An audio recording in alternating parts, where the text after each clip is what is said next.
Drawing room में एक पिता और उसका बेटा बैठे थे। पिता पेपर पढ़ रहे थे और बेटा मोबाइल में व्यस्त था।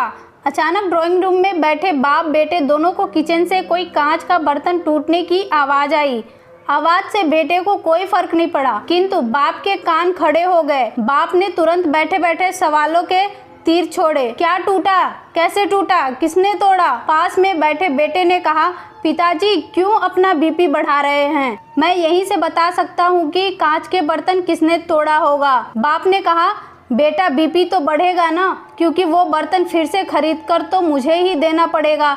चलो तुम बताओ बर्तन किसने तोड़ा होगा? बेटा ने कहा, माँ से टूटा होगा। पिता ने पूछा, क्यों मेरी बीवी क्यों, तुम्हारी बीवी क्यों नहीं? बेटे ने कहा, मेरी बीवी समझदार है। पिता का मन नहीं माना तो तुरंत किचन की ओर चल पड़े। वहां जाकर पूछा कि बर्तन किसने तोड़ा, तो उनकी पत्नी सामने आई और कहा, मुझसे टूटा है।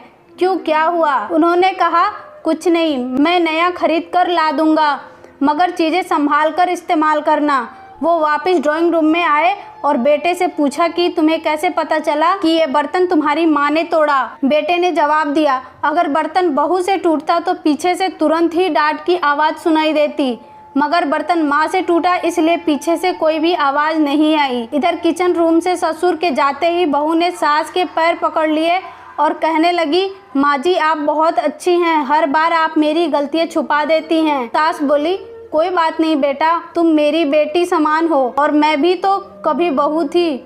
दोस्तों, कहानी का सार बड़ा ही सिंपल है। अक्सर हम लोग किसी भी सिचुएशन के बारे में अपनी अपनी धारणाएं पहले ही बना लेते हैं और सोचते हैं कि वही सच है, मगर ज़्यादातर ऐसा नहीं होता है।